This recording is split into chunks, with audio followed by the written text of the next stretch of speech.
Jovenel Moïse, tu seras le nouveau candidat du parti présidentiel. Mais le problème, c'est que lorsque Jovenel Moïse accepte cette proposition, Jovenel Moïse, qu'il le veuille ou pas, accepte les tenants et les aboutissants. Parce qu'on ne devient pas président d'Haïti sans être capable d'accepter les financements des oligarchies qui volent les ressources d'Haïti.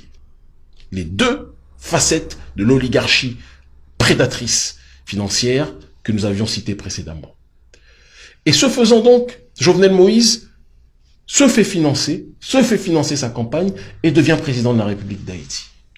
Mais lorsqu'il arrive au pouvoir, Jovenel Moïse déclare qu'il veut lutter contre la corruption. Et malheureusement, il y a un bug dans la matrice, un bug dans la réflexion. Puisque Jovenel Moïse déclare qu'il veut lutter contre la corruption, alors que c'est malheureusement ces lobbies de la corruption qui ont contribué à faire de lui le président. Et donc dès lors, dès le départ, dès qu'il a dit qu'il voulait lutter contre la corruption, Jovenel Moïse a vu son régime être, et ses actions politiques, être parasitées. La population qui a cru au départ à Jovenel Moïse a vu en plus de cela le scandale, parce qu'il faut rajouter à tout ce récit, le scandale de Petrocaribe, où Hugo Chavez a financé Haïti, d'accord, pour que ces derniers puissent sortir du chaos dans lequel ils étaient. Il y a d'autres pays aussi qui ont connu ces financements, et malheureusement, ces financements, ces fonds ont été détournés, encore une fois, par les familles prédatrices et des politiciens qui leur sont soumis, corrompus, que nous avions cités précédemment. Ces différents facteurs ont fait que Jovenel Moïse a été vu comme un symbole de la corruption par la population. Moi-même, lors de mes divers voyages à Haïti, lors des diverses manifestations, la population disait qu'il n'en voulait plus de la classe politique dans son ensemble, y compris de Jovenel Moïse. Il faut qu'on soit capable de le dire. À cela, lors des manifestations, s'est rajouté le facteur des gangs, qui sont venus réprimer justement les manifestants qui luttaient pour de la justice sociale, qui luttaient pour la fin de la corruption. Une partie de la population, il faut aussi le dire, était manipulée par une opposition qui elle-même était financée par les diverses familles qui voulaient, plus que jamais, rendre ingouvernable Haïti pour pousser Jovenel Moïse à se taire sur les questions de la corruption. Donc Jovenel Moïse, qui déclarait vouloir lutter contre un système, était vu par le peuple comme un garant de ce système.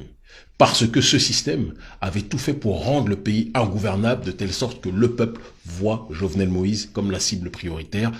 J'ai assisté aux manifestations et je peux vous assurer que le ras-le-bol de la population était légitime. Quand ils finissent par crever de faim, ils voient leur pays déstabilisé de A à Z, ils ne vont pas vous dire oui, un tel dit qu'il veut, mais non, ils vont tirer sur tout le monde. À juste titre, malheureusement. Quand je dis tirer, c'est en termes de slogan et de revendication. On apprend par la suite que donc un certain monsieur Sanon, Christian Emmanuel Sanon, si je ne m'abuse, médecin haïtien qui vit à Miami, aurait engagé donc les mercenaires ou une partie d'entre eux pour, au départ, soi-disant, assurer sa sécurité. L'objectif était de faire un coup d'État. Ils disent que le but était simplement de l'arrêter, monsieur Jovenel Moïse, mais j'ai envie de vous dire que si vous vouliez arrêter quelqu'un, quand la personne n'a pas d'armes, vu le nombre qu'ils étaient, ils auraient très bien pu l'arrêter et essayer de faire le coup d'État. Non, ils l'ont exécuté, je pense qu'ils essaient d'atténuer leur peine. Mais le vrai problème, ce n'est pas de savoir si Sanon est coupable ou pas. Il l'est, de toute évidence, sinon il n'aurait pas été livré.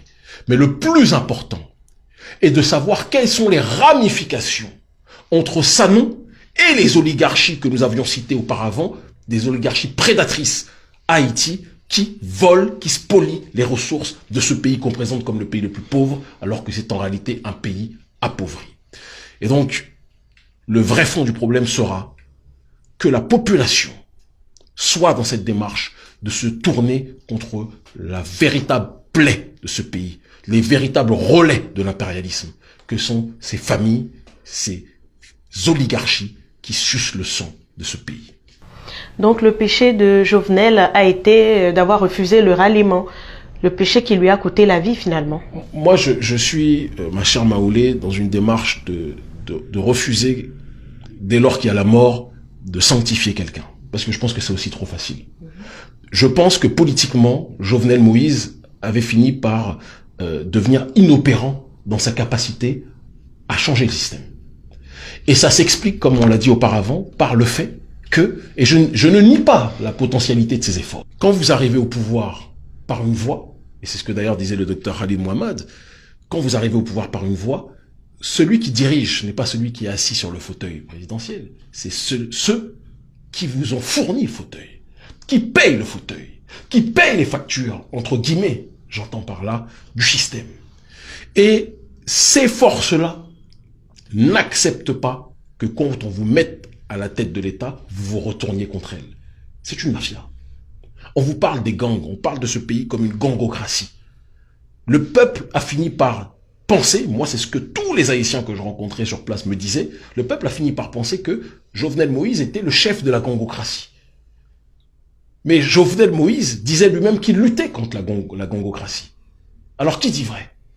Eh bien ce sont ceux qui voulaient parasiter son régime politique qui finançaient ces gangs. Et au final, on en arrivait à une situation où Jovenel Moïse a fini par s'empêtrer dans une situation qui devenait ingérable. Il a commencé dans une mission politique avec de bonnes intentions, mais dans un système politique corrompu jusqu'à la moelle. Mais on ne peut ni le présenter comme le Moïse de la lutte anticorruption, ni le présenter comme le chevalier de la corruption. La vérité est entre ces deux voies. Et c'est pour ça qu'il faut entendre aussi bien ce que disent la jeunesse qui s'est révoltée contre Jovenel Moïse et contre le régime politique, que les partisans de Jovenel Moïse. Parce que la vérité se trouve entre les deux. Je pense profondément que c'est quelqu'un qui arrivait avec de bonnes intentions, mais qui malheureusement a été porté par des êtres, des forces aux intentions obscures, et qui aujourd'hui ont tout intérêt à ce que Haïti soit dans le chaos, pendant que eux vivent comme des milliardaires. Parce que c'est de ça dont il s'agit à Haïti. Et ça, j'ai des amis juges haïtiens, j'ai des amis qui sont vraiment des fonctionnaires qui connaissent la situation politique de ce pays, qui vous diront, même des avocats, des médecins, des gens de tous corps sociaux, qui vous diront que malheureusement ce pays est gangréné par ces familles qui asphyxient le peuple.